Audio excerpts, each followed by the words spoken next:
கடந்த 3 தினங்களாக தமிழகம் முழுவதும் அனைத்து இந்திய அண்ணா திராவிட முன்னேற்ற கழகத்தின் சார்பில் இதய தெய்வம் புரட்சித் தலைவர் எம்ஜிஆருடைய 108வது பிறந்த நாள் விழாவை சீரோடும் சிறப்போடும் கொண்டாடி கொண்டிருக்கிறோம்.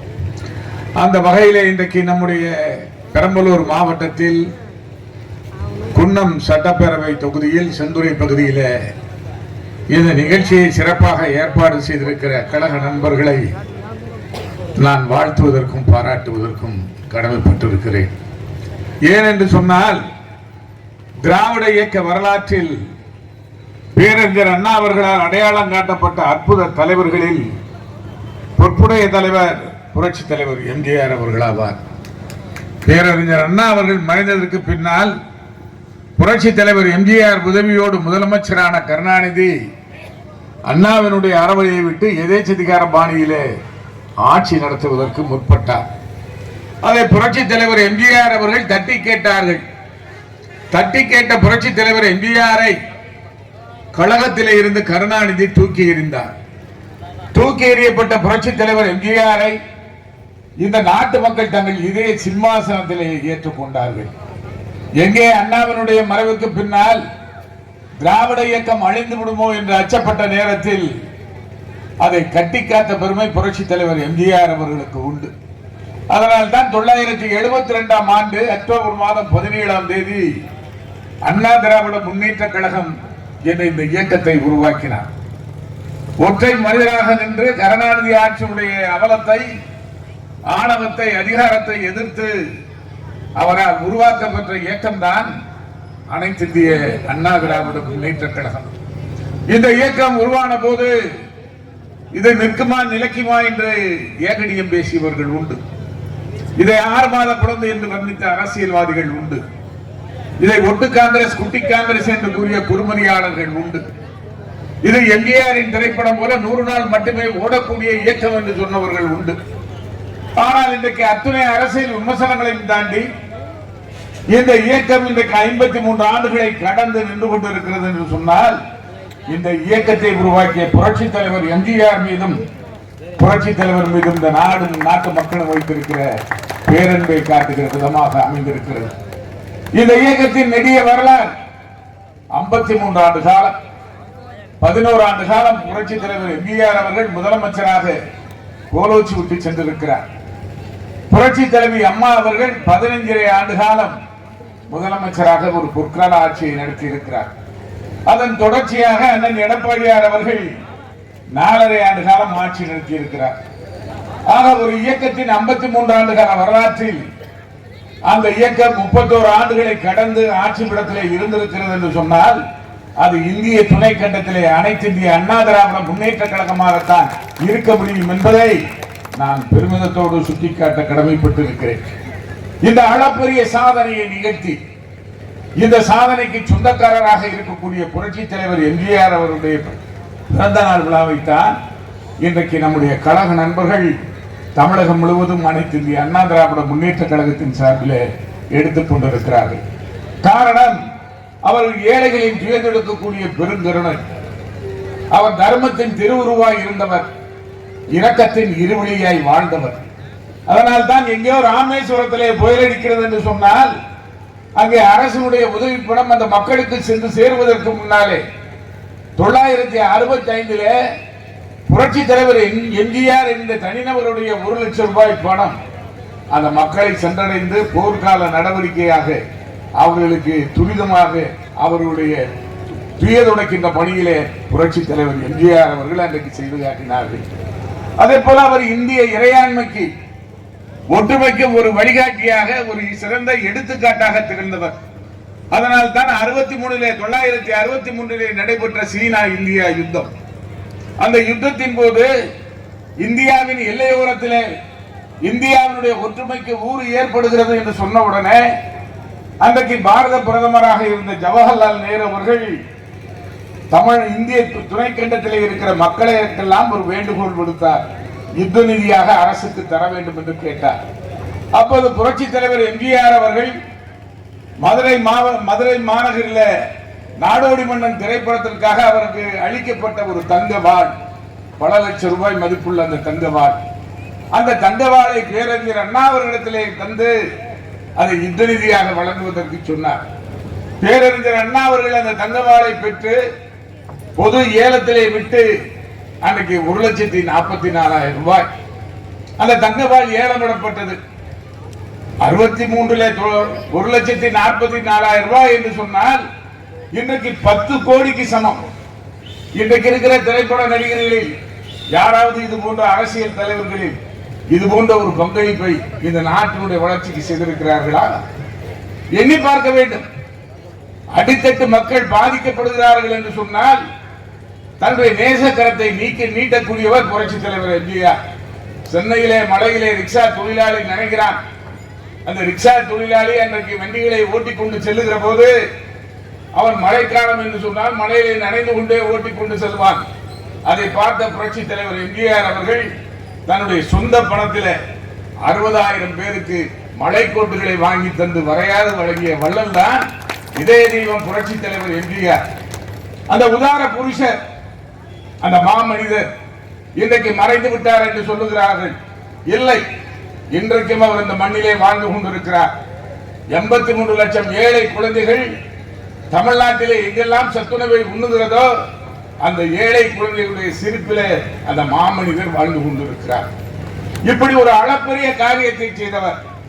இன்றைக்கு அவர் மறைந்து 37 ஆண்டுகளாகிறது. ஆனால் இன்றைக்கும் அவருடைய புகழ் உச்சத்திலே இருக்கிறது. இன்றைக்கும் அவருடைய திரைப்படங்கள் சாகாவரம் பெற்றவைகளாக தமிழகம் முழுவதும் இருக்கக்கூடிய திரையரங்குகளில் ஏதாவது ஒரு மூலையிலே ஓடிக்கொண்டிருக்கிறது. அந்த திரைப்படங்கள் எல்லாம் தமிழ்நாட்டிலே வாழுகிற இளைஞர்களுக்கு ஒழுக்கத்தையும் நீதியையும் நேர்மையும் அவர்களுக்கு கற்றுத்தருகிற படமாக பாடமாக, ஏன் இரவு நேர பல்கலைக்கழகமாக தமிழ்நாடு முழுவதும் புரட்சித் தலைவர் எம்ஜிஆருடைய திரைப்படங்கள் இன்றைக்கும் வலம் வந்து கொண்டிருக்கிறது. அவர் வறுமையிலே பிறந்து வறுமையிலே வாழ்ந்தாலும் தான் வசதியாக வாழ்ந்ததற்கு பின்னாலே வறுமை கோட்டுக்கு கீழே வாழ்கிற மக்களை பற்றி சிந்தித்த ஒரு மாபெரும் தலைவர். அதனால் தான் அவரது ஆட்சி திட்டத்தின் கருப்பொருள் அனைத்தும் சாதாரண மக்களுடைய வறுமை சுமையை குறைப்பதாக அமைந்திருந்தது. ஓலை குடிசைகளுக்கு ஒரு விளக்கு திட்டம், ஏழை பிள்ளைகளுக்கு சத்துணவு திட்டம் என்று இந்திய துணை கண்டத்திலே கொடுத்த ஒரே முதலமைச்சர் இதய தெய்வம் புரட்சித் தலைவர் எம்ஜிஆர் அவர்கள். ஏழையின் சிரிப்பில் இறைவனை காப்போம் என்று அண்ணா சொன்னார். ஆனால் அதை செய்து காட்டியவர் புரட்சித் தலைவர் எம்ஜிஆர் அவர்கள். அந்த புரட்சித் தலைவர் எம்ஜிஆர் அவர்கள் இன்றைக்கு தமிழ்நாட்டினுடைய தலைவியை நிர்ணயிக்கக்கூடிய ஒரு தலைமையாக இன்றைக்கு அவர் அனைத்து இந்திய அண்ணா திமுகவை உருவாக்கி இந்த நாட்டு மக்களுக்கு தொண்டாற்றக்கூடிய இயக்கமாக அதை நடத்துவதற்கு தன்னுடைய காலத்திற்கு பின்னாலும் இந்த இயக்கம் தமிழகத்திலே பீடு நடை போட வேண்டும் என்பதற்காக தான் உயிரோடு இருந்த போதே இந்த இயக்கத்தை வழிநடத்த ஒரு வலிமை மிக்க சக்தியை உருவாக்குவேன் என்று சொன்னார். அவராலே கண்டெடுக்கப்பட்ட பொன்மணி முத்துத்தான், அவராலே இந்த இயக்கத்திற்கும் இந்த நாட்டிற்கும் அளிக்கப்பட்ட கொடைதான் இதய தெய்வம் புரட்சி தலைவி அம்மா என்று சொன்னால் அது மிகையாக. அந்த ஆற்றல் மிக்க தலைவி இந்த இயக்கத்தை உயிரோட்டமாக வழிநடத்தினார். காரணம் புரட்சி தலைவர் எம்ஜிஆருடைய தீர்க்க தரிசனம். தனக்கு பின்னாலே இந்த இயக்கத்தை வழிநடத்த புரட்சி தலைவி அம்மா ஒருவர் தான் தகுதி படைத்த தலைவர் என்று கருதினார். அவராலே சட்டமன்ற உறுப்பினர் ஆக்கப்பட்டவர்கள், நாடாளுமன்ற உறுப்பினர் ஆக்கப்பட்டவர்கள், ஏன் அமைச்சர் பதவியில் இருந்தவர்கள் கூட திமுகவோடு கூட்டு, திமுகவோடு உறவு, திமுகவில் ஐக்கியமாக இருக்கிற நிலைப்பாட்டை பார்க்கிறோம். ஆனால் அந்த மாமனிதனாலே தமிழகத்தின் தீய சக்தி என்று வர்ணிக்கப்பட்ட கருணாநிதியை கடைசி வரையில் எதிர்த்து களம் கண்ட வீராங்கனை தான் இதய தெய்வம் புரட்சி தலைவி அம்மா அவர்களை நான் புரட்சி தலைவர் எம்ஜிஆருடைய மறுபதிப்பாக பார்க்கிறேன். அந்த ஆற்றல் மிக்க தலைவி, அந்த பெருமாட்டி 15 ஆண்டு காலம் தமிழ்நாட்டுடைய முதலமைச்சராக ஒரு பொற்கால ஆட்சியை நடத்தியிருக்கிறார். 91 இருந்து 96 வரை 5 ஆண்டு கால ஆட்சி. அந்த ஆட்சியிலே வரலாற்றிலே என்றும் இடம்பெறத்தக்க வகையில் பிற்பட்டோர், மிக பிற்பட்டவருக்கு அன்றைக்கு நலமளிக்கக்கூடிய வகையில 69 விழுக்காடு இடஒதுக்கீடு பிரச்சனையிலே தீர்வு கண்டு சமூக நீதி காத்த வீராங்கனை என்ற பெயரை புரட்சி தலைவி அம்மா பெற்றார். அதே போலவே மகளிருக்கு எதிராக நடைபெறும் குற்றங்கள், அவர்களுக்கு எதிராக நடைபெறுகிற நிகழ்வுகள் எல்லாம் நடவடிக்கைகள் வேண்டும் என்று சொல்லி இந்திய துணை கண்டத்தில் மட்டுமல்ல உலக வரலாற்றிலே எங்கும் இல்லாத அளவிற்கு மகளிர் காவல் நிலையத்தை முதலில் உருவாக்கியவர் இதய தெய்வம் புரட்சி தலைவி அம்மா. அதே போலவே தொட்டில் குழந்தைகள் திட்டம் அன்னை தெரசா அவர்கள் சென்னையிலே வந்து கலைவாணர் அரங்கத்திலே புரட்சி தலைவி அம்மா அவர்களை உச்சி மூர்ந்து அந்த திட்டத்திற்காக அவரை பாராட்டி விட்டு சென்றார். அதற்கு பின்னாலே 2001 2006 ஆட்சி காலத்தில் புரட்சி தலைவி அம்மா அவர்கள் உழவர் பாதுகாப்பு திட்டம் என்று ஒரு அற்புதமான திட்டம், கருவில் இருந்து கல்லறை வரையிலும் இருக்கக்கூடிய அந்த வேளாண்மை பெருமக்களுக்கு தரக்கூடிய அந்த அற்புதமான திட்டத்தை 2006 கருணாநிதி ஆட்சிக்கு வந்ததற்கு பின்னாலே அந்த திட்டத்தையே நிறுத்திவிட்டார். அதே போல அமைப்பு சாரா தொழிலாளர்கள் நாளெல்லாம் உழைத்து அமைப்பு இல்லாமல் அதற்குரிய பணிகளை அவர்கள் பலன்களை பெற முடியாத சூழ்நிலையில் இருக்கின்ற நிலைப்பாட்டை மாற்றுவதற்காக அமைப்பு சாரா அந்த தொழிலாளர்களுக்கெல்லாம் பாதுகாப்பு தருகிற அந்த திட்டத்தை வகுத்து கொடுத்தார். அதற்கு பின்னாலே 2011 முதலமைச்சர் அவர் தமிழ்நாட்டினுடைய முதலமைச்சராக 2011 வருகிற போது நான் ஆட்சிக்கு வந்தால் 20 கிலோ அரிசி விலையில்லாமல் தருவேன் என்று சொன்னார்.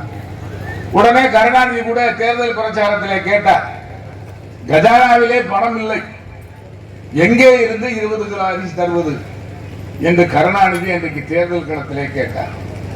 ஆனால் புரட்சி தலைவி அம்மா அவர்கள் முதலமைச்சராக வந்தவுடனே அவர் கையொப்பமிட்ட முதல் கோப்பு 20 கிலோ அரிசி விலையில்லாமல் ஏழை எளிய மக்கள் எல்லாம் பெறக்கூடிய அளவில்லா மகிழ்ச்சியிலே திகழக்கூடிய அந்த ஒரு அற்புதமான திட்டத்திலே கையெழுத்திட்டார். இன்றைக்கு வரையிலும் அந்த திட்டம் நடைபெறுகிறது.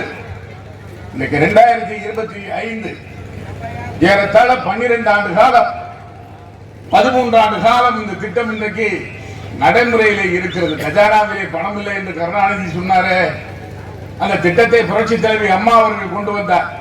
அதே போலவே தாலிக்கு தங்கம் தருகிற திட்டம், படித்த பெண் குழந்தைகளுக்கு 50,000 ரூபாய் உதவித்தொகை, தாலிக்கு 4 கிராம் தருகிற திட்டம்.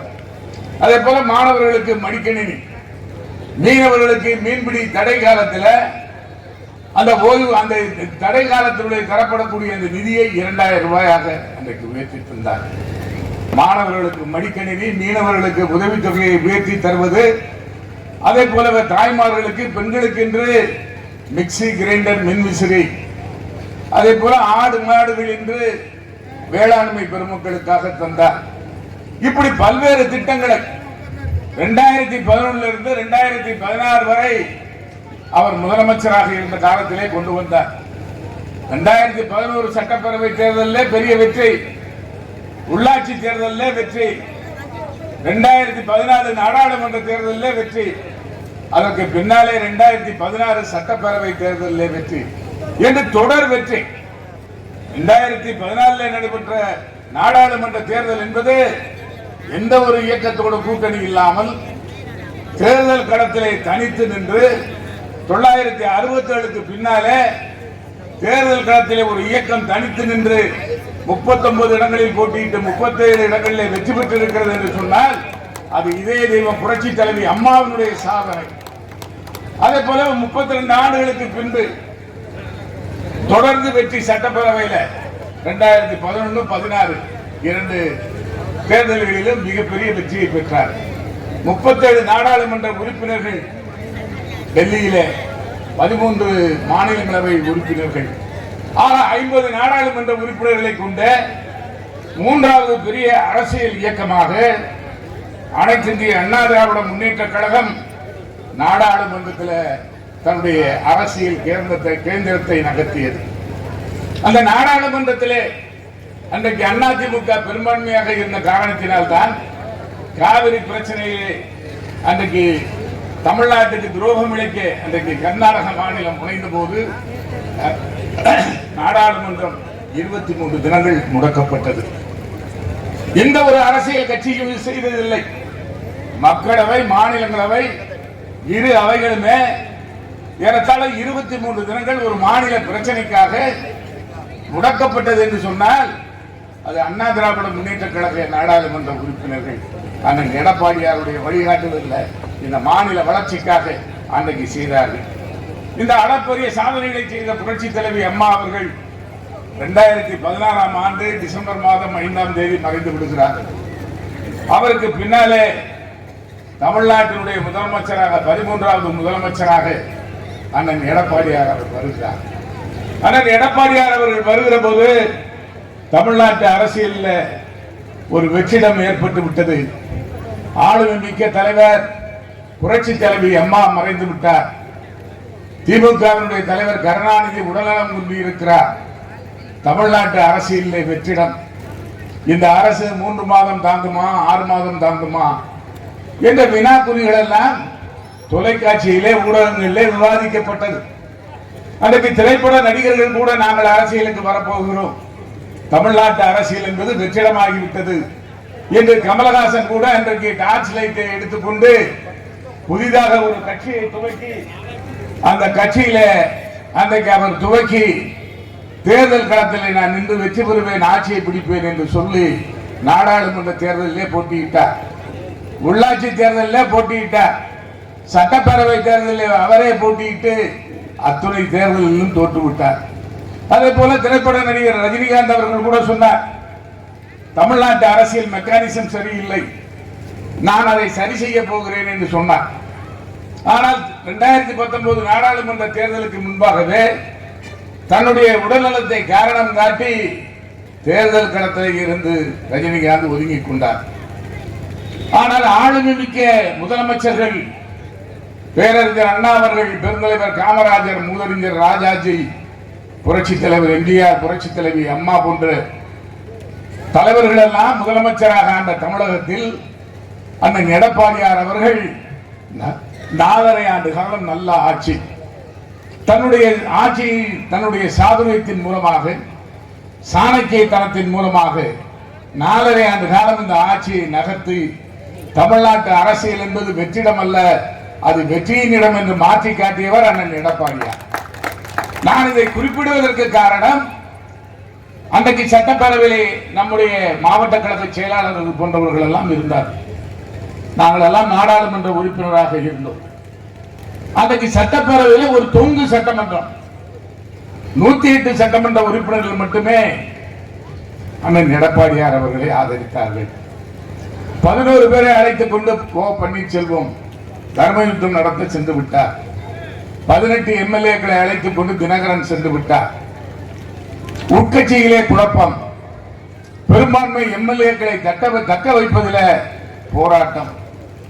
இந்த அத்தனை பிரச்சனைகளையும் தூளாக்கி பன்னீர்செல்வத்தினுடைய அந்த தர்ம யுத்தத்தை கடன் தெரியாமல் மாற்றி அண்ணன் எடப்பாடியார் அவர்கள் ஆட்சியை மட்டுமல்ல கட்சியை காப்பாற்றக்கூடிய தலைவராக இரட்டை இலை சின்னத்தை மீட்டு தந்தார். முதலிலே இந்த ஆட்சியை பலகீனமானது என்று சொன்னவர்கள் கூட இந்த ஆட்சி பலமான ஆட்சி தான் என்று கூற கருத்துக்களை சொல்ல வந்தார்கள். நான் இதை குறிப்பிடுவதற்கு காரணம், அண்ணன் எடப்பாடியார் அவர்கள் புதிதாக வந்திருக்கிற ஒரு முதலமைச்சர். அவர் ஒரு ஈரம் காயாத சுவர். அந்த புதிதாக கட்டப்பட்டிருக்கிற அந்த ஈரம் காயாத சுவரை எளிதிலே இடித்து தள்ளிவிடலாம் என்று திமுகவும் தினகரனும் அன்றைக்கு கணக்கு போட்டார்கள். ஆனால் அண்ணன் எடப்பாடியார் என்பவர் ஈரம் காயாத சுவர் அல்ல, சேலம் தந்த இரும்பு சுவர் என்பதை தன்னுடைய அரசியல் நடத்தைகளின் மூலமாக, சாதுரியத்தின் மூலமாக தமிழ்நாட்டிலே 4.5 ஆண்டு காலம் நல்ல ஆட்சியை நடத்தி காட்டியிருக்கிறார். அவருடைய ஆட்சியிலே சட்டம் ஒழுங்கு சரியாக இருந்தது. அவருடைய ஆட்சியிலே சட்டம் ஒழுங்கு சரியாக இருப்பதற்கு டெல்லியிலே இந்தியா டுடே 2 முறை அவரை அழைத்து விருது தந்து பாராட்டியது. எங்களை போன்றவர்கள் எல்லாம் அன்றைக்கு டெல்லியிலே அவரோடு இருந்து நாங்கள் அன்றைக்கு பார்த்தோம். இந்திய துணைக்கண்டத்திலே தமிழ்நாட்டில ஒரு அமைதி பூங்காவாக இருக்கிறது, சட்டம் ஒழுங்கு சரியாக இருக்கிறது என்று அன்றைக்கு பாராட்டினார்கள். ஆனால் இன்றைக்கு நிலைமை என்ன? காலையிலே பத்திரிகையை புரட்டினால் கொலை, கொள்ளை, களவு, கற்பழிப்பு, இதுதான் இன்றைக்கு தமிழ்நாட்டினுடைய நிலை.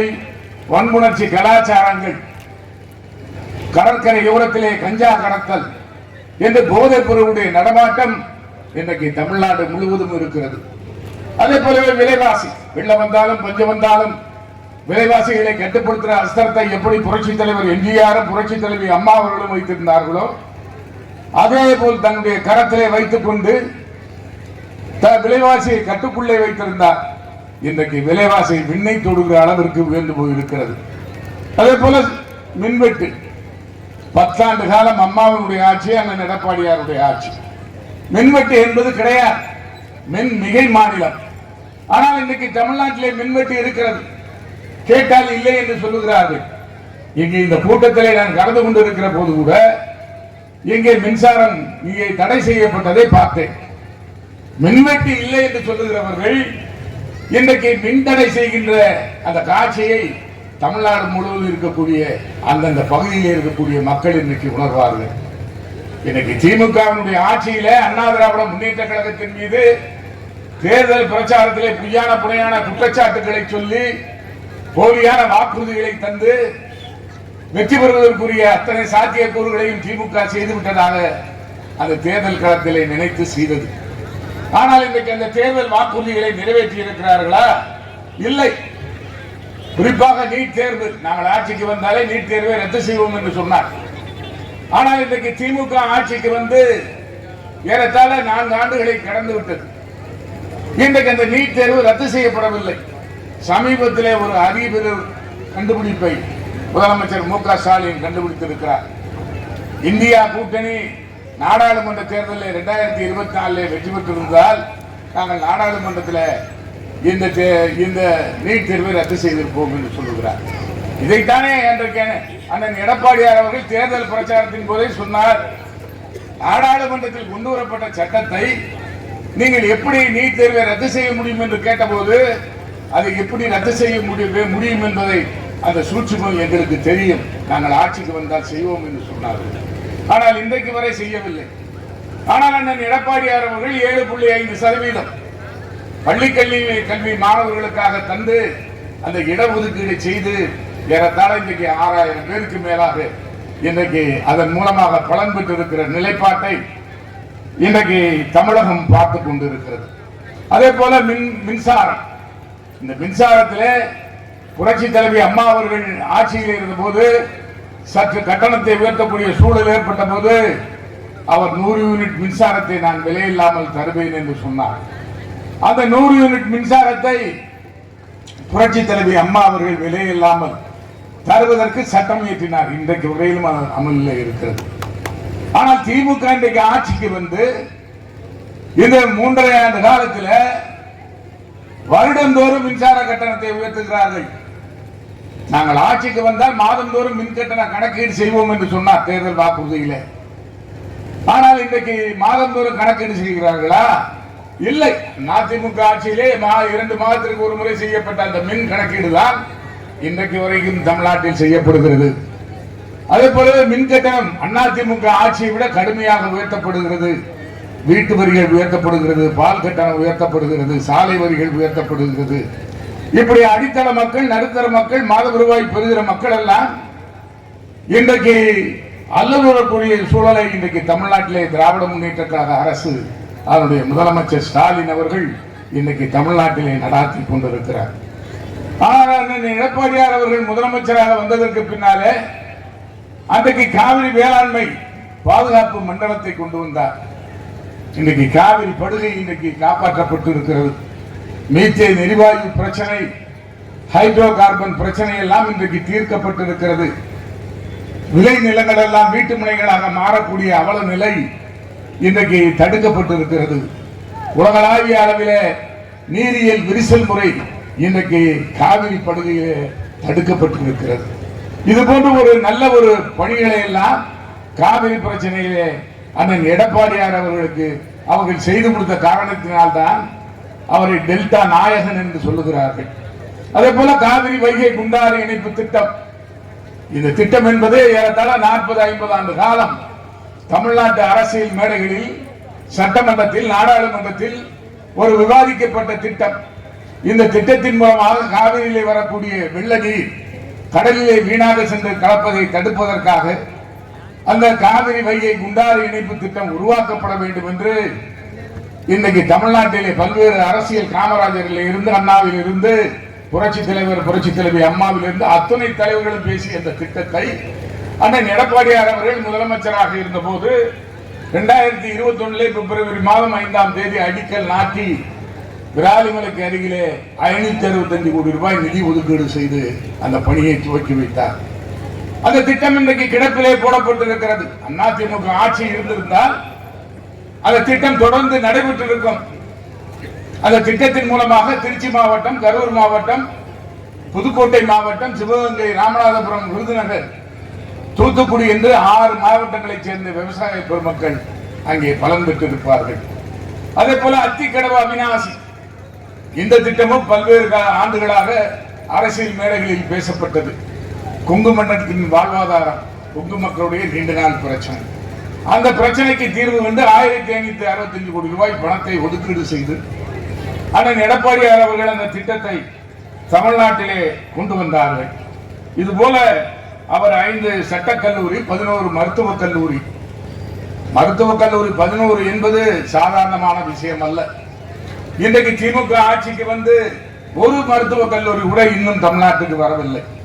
பாஜக ஆளுகிற மாநிலத்தில் கூட அங்கே இருக்கக்கூடிய முதலமைச்சர்கள் 11 மருத்துவக் கல்லூரி 5 ஆண்டு காலத்துக்குள்ளே பெற்றிருப்பார்களா என்பது சந்தேகத்திற்குரியது. ஆனால் அண்ணன் எடப்பாடியார் பெற்றார். அதே போல 5 சட்டக்கல்லூரி, அதே போல 5 மாவட்டங்கள் பிரிப்பு. பெரிய மாவட்டமாக இருந்த வேலூர் மாவட்டம், ராணிப்பேட்டை, திருப்பத்தூர், வேலூர் என்று 3 மாவட்டமாக, விழுப்புரம் மாவட்டம் 2ஆக, கள்ளக்குறிச்சி, விழுப்புரம் என்று 2ஆக பிரிக்கப்பட்டு நீண்ட நெடிய தூரம் நடந்து வந்து அது போல தொலைதூரத்தில் இருந்து பயணம் செய்து வருவதற்குரிய அந்த கால விரயம், பண விரயம் இவற்றை தடுப்பதற்காக மக்களுக்கு அந்த மாவட்டங்களை பிரித்து தருகிற பணியை அண்ணன் எடப்பாடியார் அவர்கள் செய்திருந்தார்கள். அவருடைய ஆட்சி காலத்திலே பல்வேறு மக்கள் நல்வாழ்வு திட்டங்கள் நடைமுறைப்படுத்தப்பட்டது. அவர் முதலமைச்சரானது வேண்டுமானால் தற்செயலாக நடைபெற்ற செயலாக இருக்கலாம். ஆனால் அவர் எண்ணங்கள் முழுவதும் தமிழக மக்களுடைய நலன் சார்ந்ததாக இருந்தது. கழக தொண்டர்களின் காவலராய் புரட்சி தலைவர் எம்ஜிஆர், புரட்சி தலைவி அம்மாவினுடைய எண்ணங்களை, லட்சியங்களை நிறைவேற்றுகிற தலைவராக இன்றைக்கு அவர் விஸ்வரூபம் எடுத்திருக்கிறார். ஒரு இயக்கத்தை வழிநடத்தக்கூடிய தெளிவு, தீர்க்கம், உறுதி அண்ணன் எடப்பாடியார் அவர்களே உண்டு. ஆட்சியின் அரணாக, கட்சியின் தனிவேற தூணாக, திராவிட இயக்க உலகிலே உருக்கி உருவாக்கப்பெற்ற போர் வாளாக புரட்சி தலைவி அம்மாவின் கரத்திலே இருந்தவர் தான் அண்ணன் எடப்பாடியார் அவர்கள். அவருடைய ஆட்சியினுடைய சிறப்பு என்பது வார்த்தைகளாலே சொல்லி முடியாத ஒன்றாக இன்றைக்கு இருந்து கொண்டிருக்கிறது. ஆனால் ஒரு நாடாளுமன்ற தேர்தலில் அனைத்து இந்திய அண்ணா திமுக வெற்றி வாய்ப்பை இழந்தவுடனே அந்த இயக்கத்தினுடைய எதிர்காலம் அத்தோடு முடிந்து விடுமா? எண்ணி பார்க்க வேண்டும். 2011, 14, 16 இந்த பேரவை தேர்தல் இல்லை, நாடாளுமன்ற சட்டமன்ற பேரவை தேர்தல் இல்லை. அன்றைக்கு திமுக தோற்கவில்லையா? அன்றைக்கு தோற்ற திமுக மீண்டும் ஆட்சிக்கு வர முடியும் என்று சொன்னால் இன்றைக்கு ஏன் அனைத்து இந்திய அண்ணா திமுக மீண்டும் ஆட்சிக்கு வர முடியாது? ஜன்னி வந்த திமுகவே பிழைத்துக் கொண்டது. ஜலதோஷம் பிடித்த அண்ணா திமுக பிழைக்க முடியாதா? எண்ணி பார்க்க வேண்டும். ஏதோ அண்ணன் எடப்பாடியார் அவர்கள் வந்ததற்கு பின்னாலேதான் இந்த இயக்கத்திற்கு பின்னடைவு என்பதை போல இன்றைக்கு எழுதி பேசியும் வரலாம், சொல்லலாம். ஆனால் இந்த இயக்கத்தினுடைய வரலாறு என்பது வெற்றிகளை மட்டுமே பார்த்த இயக்கம் அல்ல. வெற்றிகளையும் தோல்விகளையும் மாறி மாறி பார்த்திருக்கிறது. ஏன் இந்த இயக்கத்தின் நிர்மாண தலைவர் புரட்சி தலைவர் எம்ஜிஆர் அவர்கள் 1980 நாடாளுமன்ற தேர்தலில் 2 இடங்களில் வெற்றி பெற்றார். உடனே கருணாநிதி கூட கேலியாக சொன்னார், எம்ஜிஆர் 2 விரலை காட்டி ஓட்டு கேட்டார், நாட்டு மக்கள் 2 இடங்களிலே வெற்றியை தந்து விட்டார்கள் என்று சொன்னார். அவருடைய ஆட்சி கலைக்கப்பட்டது. கலைக்கப்பட்டதற்கு பின்னாலே 3 மாத கால இடைவெளியிலே சட்டப்பேரவை தேர்தல், அந்த தேர்தலில் மீண்டும் வெற்றி பெற்று தமிழ்நாட்டினுடைய முதலமைச்சராக வந்தார். இது வரலாறு. இது பொய்யாக புனையாக சொல்லப்படுகிற கதை அல்ல. அதே போல 96 புரட்சி தலைவி அம்மா அவர் கூட வெற்றி வாய்ப்பை இழந்தார். நாடாளுமன்றத்தில் ஒரு இடத்தில் கூட வெற்றி பெறவில்லை. சட்டப்பேரவையிலே 4 இடங்களிலே வெற்றி பெற்றார். உடனே இந்த இயக்கத்தின் வரலாறு முடிந்துவிட்டது. இந்த இயக்கத்திற்கு எதிர்காலம் இல்லை, இருந்த காலம்தான், இலையுதிர் காலம்தான் என்று எழுதியும் பேசியும் வந்தார்கள். ஆனால் புரட்சி தலைவி அம்மா அவர்கள் 1998 நடைபெற்ற நாடாளுமன்ற தேர்தலில் அன்றைக்கு பாட்டாளி மக்கள் கட்சி, மறுமலர்ச்சி திராவிட முன்னேற்ற கழகம், அதே போல பாஜக போன்ற கட்சிகளோடு கூட்டணி வைத்து 3 இடங்களில் கூட இந்த இயக்கம் வெற்றி பெறாது என்ற கருத்து கணிப்புகள் எல்லாம் வெளியிட்டதற்கு பின்னாலே 30 இடங்களில் இந்த கூட்டணி வெற்றி பெற்றது. இது பொய்யாக புனையாக சொல்லப்படுவதல்ல, இது நடந்த வரலாறு. 2001 மீண்டும் ஆட்சிக்கு வந்தார். இந்த இயக்கம் வெற்றிகளை மட்டுமே பார்த்த இயக்கம் அல்ல. இன்றைக்கு இந்த இயக்கத்தினுடைய தலைமையை ஏற்றிருக்கிற அண்ணன் எடப்பாடியார் அவர்கள் தான் இன்றைக்கு இந்த இயக்கத்திற்கு ஒரு வலிமையான சக்தியாக இன்றைக்கு திகழ்ந்து கொண்டிருக்கிறார். இன்றைக்கு திமுக கூட்டணியிலே பல்வேறு பிரச்சனைகள், விரிசல்கள் அங்கே ஏற்பட்டுக் கொண்டிருக்கிறது. விழுப்புரத்திலே நடந்த ஒரு மாநாடு, அந்த மாநாட்டிலே ஊர்வலம் நடத்துவதற்கு மார்க்சிய கம்யூனிஸ்ட் கட்சிக்கு அங்கே அனுமதி வழங்கப்படவில்லை. உடனே மார்க்சிய கம்யூனிஸ்ட் கட்சி காவல்துறையிடத்திலே போராடினார்கள். கிடைக்கவில்லை என்று சொன்ன உடனே கே பாலகிருஷ்ணன், அந்த கட்சியினுடைய மாநில செயலாளர், அவர் தன்னுடைய பேட்டியிலே சொன்னார், தமிழகத்தில் அறிவிக்கப்படாத எமர்ஜென்சி இருக்கிறது என்று சொன்னார். ஆனால் எடப்பாடியார் கூட இவ்வளவு பெரிய குற்றச்சாட்டை சொன்னதில்லை.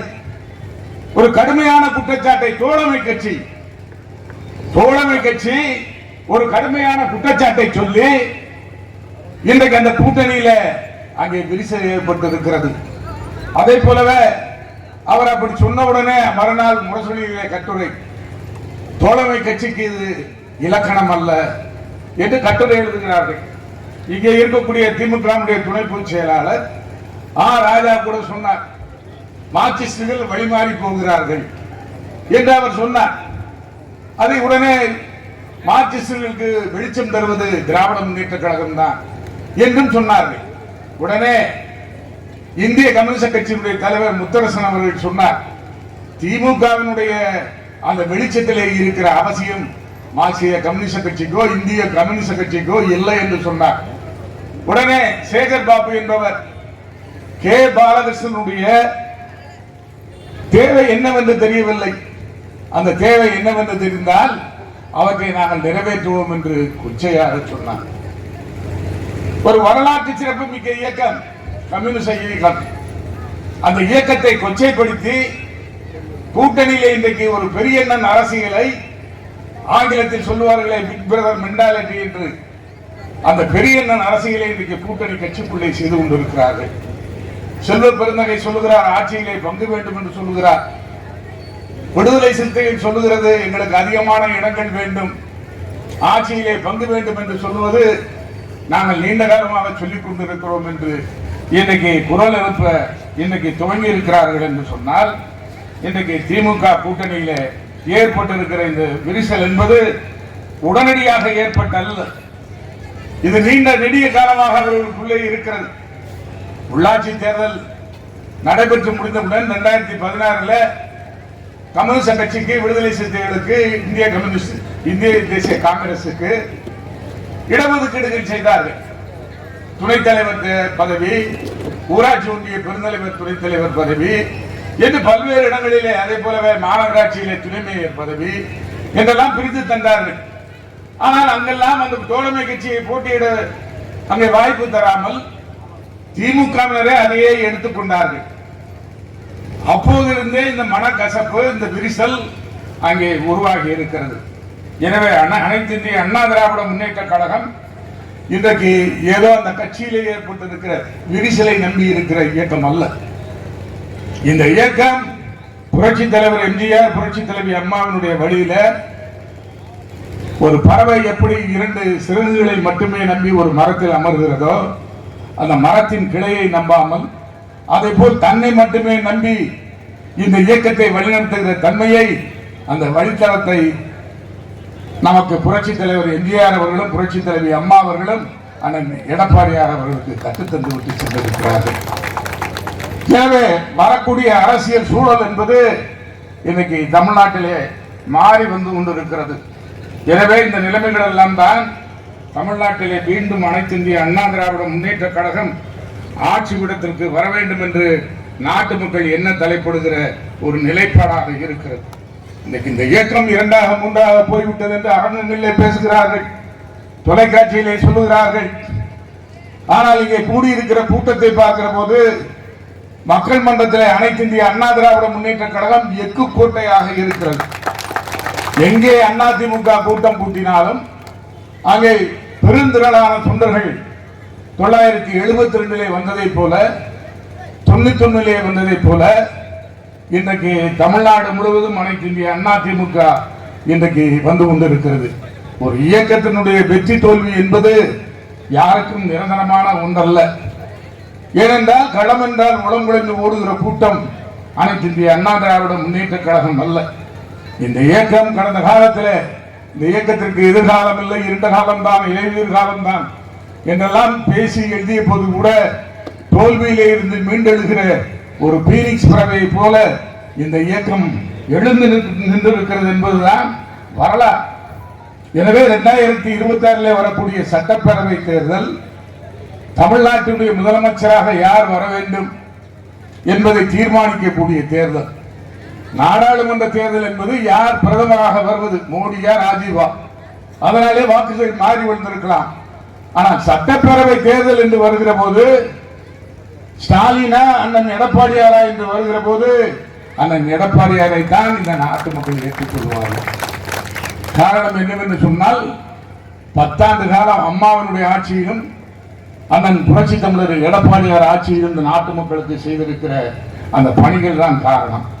ஒரு வலிமையான கூட்டணியை உருவாக்க அண்ணன் எடப்பாடியார் அவர்கள் அரசியல் சிதறத்தில் காய்களை நகர்த்தி இன்றைக்கு அவர் தன்னுடைய பணியை செய்து கொண்டிருக்கிறார்.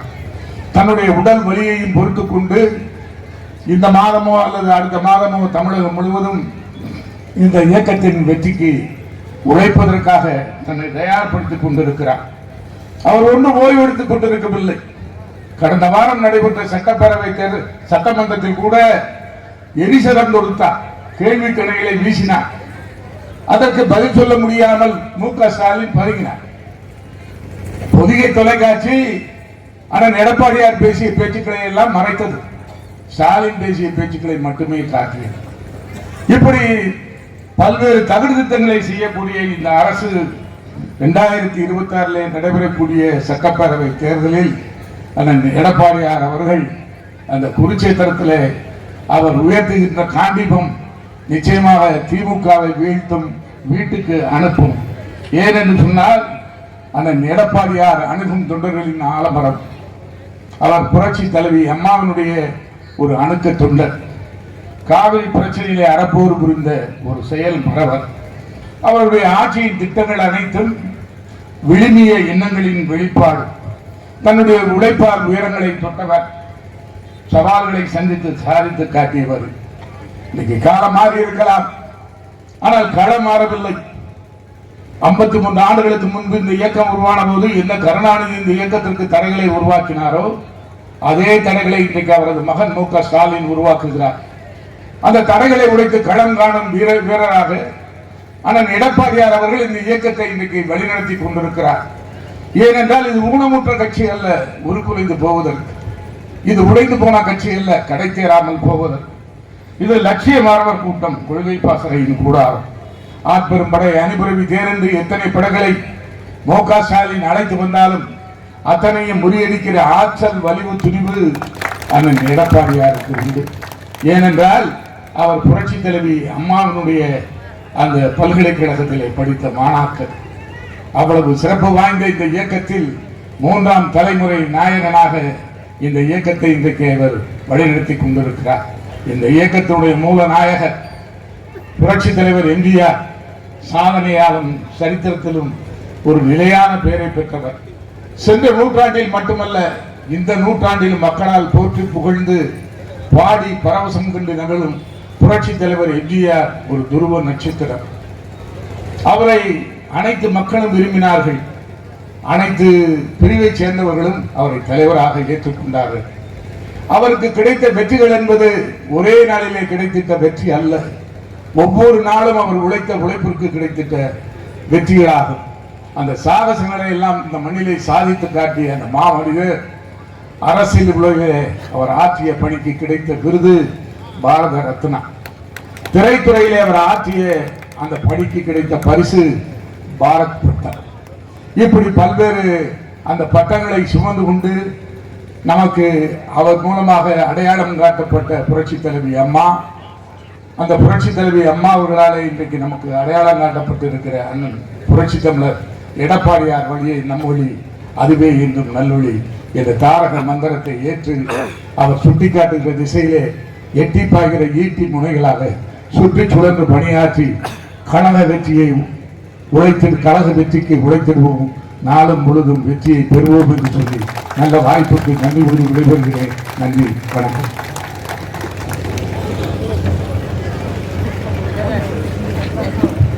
நன்றி உரையாற்ற வருகிறார் செந்துறை தெற்கு ஒன்றிய கழகத்தின் அவைத்தலைவர்